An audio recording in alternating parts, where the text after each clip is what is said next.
Okay, it's time for a sci-fi, fantasy, and weird fiction title with A Princess of Mars by Edgar Rice Burroughs. This is the first in the Barsoom series, and it was written in 1912, and it's the ninth book that I've read as a part of the those not the those books exploration, the sci-fi, fantasy, and weird fiction extravaganza. So I think I'm talking. I just have to put this here because otherwise it totally whites out the screen. So yeah, A Princess of Mars. Now this one I actually read at the end of last year, so it's been a little bit of time, but I do remember it pretty well. So I wanted to review it as I'm trying to review all the book as a part of the sci-fi fantasy and weird extravaganza. So let's get right to this one. And this one, it's kind of funny because I was familiar with this going into it because it was made into the film John Carter, or the series, part of the series. I don't know if it was this, I don't think it was this particular book. There is a book called John Carter of Mars, but that's, I think, the last book. There's like 11 to 38 books, stories, etc., works associated with the Barsoom series. And I actually really like the movie. I know it's got lots of there was lots of controversy at the time in terms of the marketing, and nobody could figure out what it was about, and it just really didn't go over well. But it was more sort of like a behind the scenes kind of thing. Like, just I was very much, that was I think the last year that I was heavily involved in film, and I just remember people not like it just being lots of uproar about it, because it's a beloved, kind of a beloved series, and it really is a great interplay between sci-fi and fantasy, which I really, really like. But yeah, so I knew the story and the idea going into it. Usually I like to read the books first, but this one I didn't. I picked other books to read that year for book to film adaptations. And so this one I'm reading now, like 5 years later, or 4 years later, or whatever. Anyway, so this one it follows the character of John Carter. Even though it's called A Princess of Mars, it follows the character of John Carter, who is a Southern Confederate soldier who ends up on Mars. And so that's how it sort of plays into the sci-fi and fantasy, is that he's on Mars, so that's science fiction because it's Mars, but it's fantasy because how did he get there? How can he breathe there? How can he do anything there? You know, and so that the no explanation is fantasy. And I don't know if the series goes on to explain that at some point. For me, it sort of doesn't really matter. I just sort of enjoyed it. For the one thing I did really enjoy about this one is it does more have the tempo of an adventure story. You know, he's in this unknown world. Like, he knows it's Mars, but no, like, there's not, nobody can live on Mars. Who are these creatures and beings and whatever that are on Mars, and how can he communicate with them, and what's the culture like there, and what's the climate like there, and all that kind of stuff. This sort of new world type thing is very classically adventure story, and I really liked the sort of pacing. I'm very thankful that I have been reading some older works, because that has helped to sort of be at home in that kind of pacing, whether because I was reading a lot of Lovecraft and like even the Time Machine and that kind of stuff. Like, it just has a different set. Like, it almost feels like short stories in the same world. Like, each chapter really feels like a short story. The chapter titles are horrible. The chapter titles always say what happens at the end of the chapter. So that was kind of really not, I don't like that. I don't like to know where it's going, but it's like, no, no. And I think in some ways that's certain sort of classic storytelling, is that it really it's I don't know. For me, I don't need to know the chapter titles. I'm fine with 1, 2, 3, 4, 5, 6, 7, 8, 9, 10. I don't need to know that it's not in this. I'm not using a chapter title, but it's like it would be, the triumph over, you know, Gull or something. It's like, well, gee, I wonder what happens. It just sort of, it takes the mystery out of it. It takes the edge off of it. But I think there's also a comfort level in it, or something for some people. I don't know. Let me know. Actually, I'd be very, very happy to hear people's opinions on chapter titles, and if you like really describey and literal chapter titles, or describey and vague chapter titles, or like me, quite content without chapter titles. Like, Anyway, sidebar. So my initial thoughts on this were that I did enjoy it. Like I like the adventurous spirit. I love the descriptions of the all of the, I don't know what the right terminology would be to use for Martian type life forms. I guess some are, I guess aliens. I guess I don't know. Although there's some that are humanoid, and then there's some that are more animal-like. And there's some that he can communicate with verbally, and some that he can't. So it's kind of like all over the place. But all of the descriptions of them were amazing.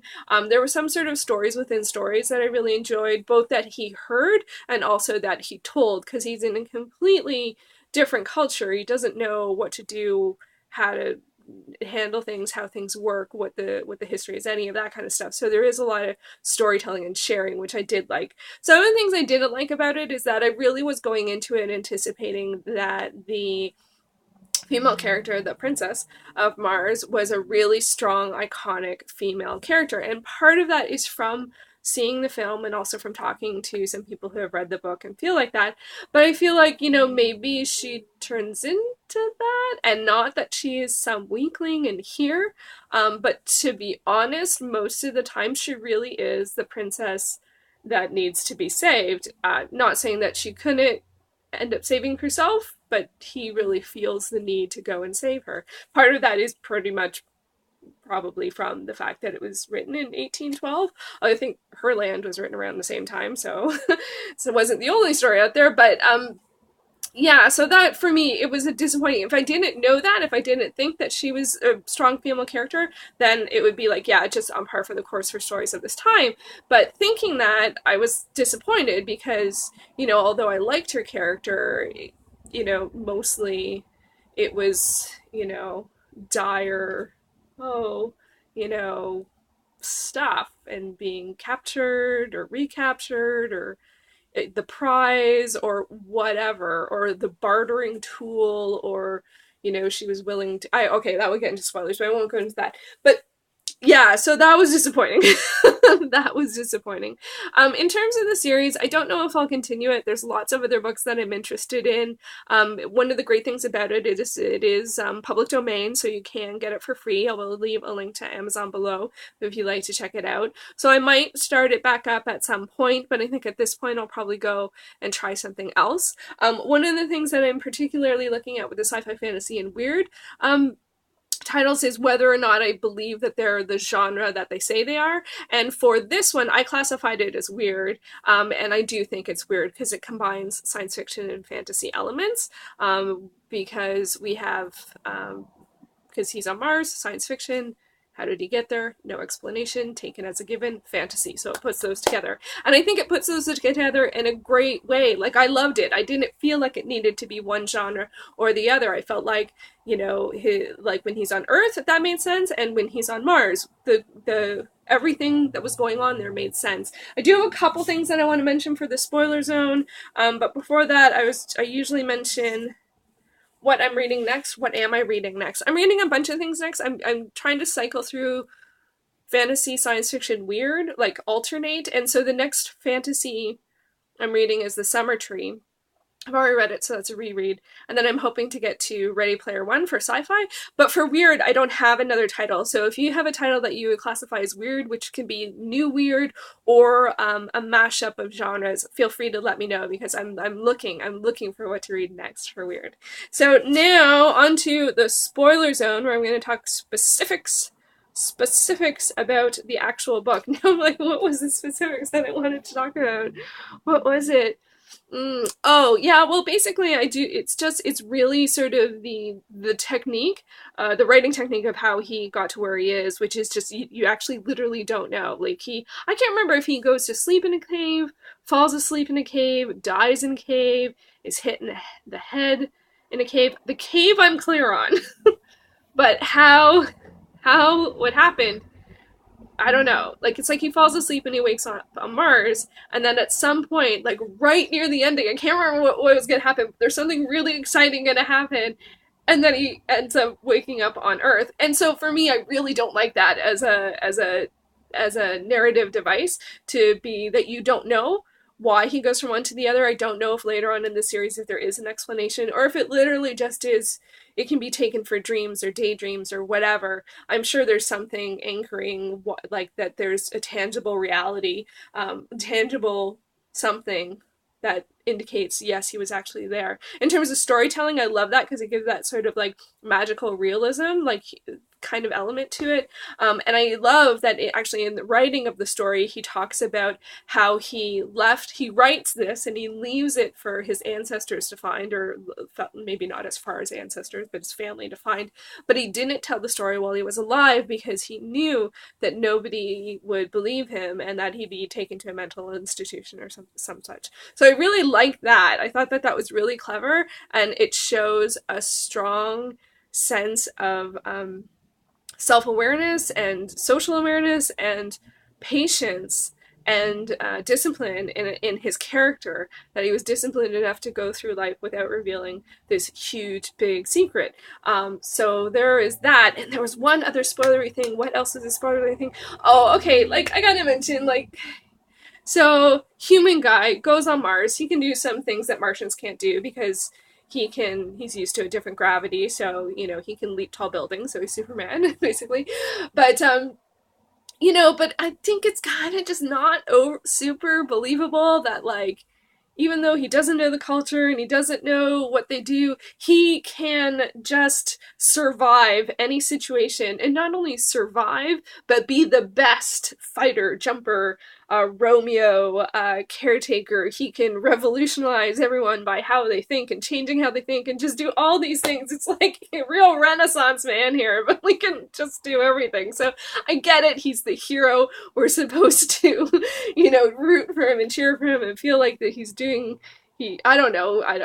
You expect him to win. If he dies in the first fight he has, there's no story. I get that, but the fact that he physically can, defeat all of these people, all of the Martians, all of that, that's not what they call themselves. They all have different names, but like, that are larger than him, that are, used to the gravity, all of these things, he can manage to survive. Now, I get that there's a point of view where, like for me, I like to root for the underdog, but at some point he wasn't an underdog because he was always winning. Even though if he was captured or something else, he was always winning. So the expectation comes that he will figure out a way, and that's like exciting and I guess necessary from a story point of view. But I just felt like he became insurmountable, unbeatable at some point. So that made it a little less engaging, and I was just so sad about the female character. I just really, or the woman in the story, the princess, I really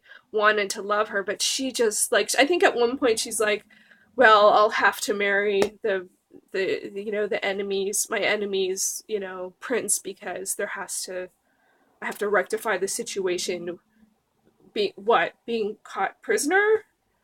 I'm not saying she doesn't have to stand up and do like make change and stuff like that, but it was like, and then she felt like she had to marry John or something. Anyway, so it's just like, no. And I think that the film does a great job with her character, so I'll just, watch that.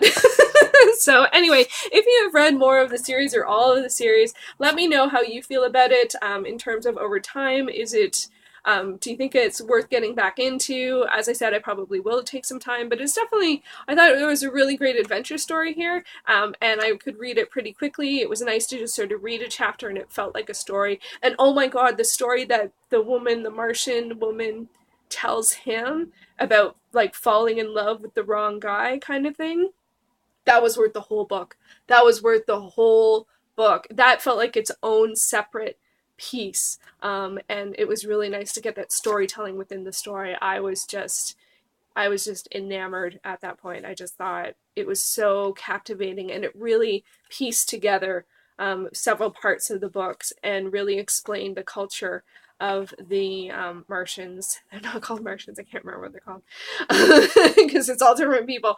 Anyway, so let me know your thoughts on A Princess of Mars or Barsoom in general, or Edgar Rice Burroughs in general, because I'd love to hear more. All right, thanks for watching.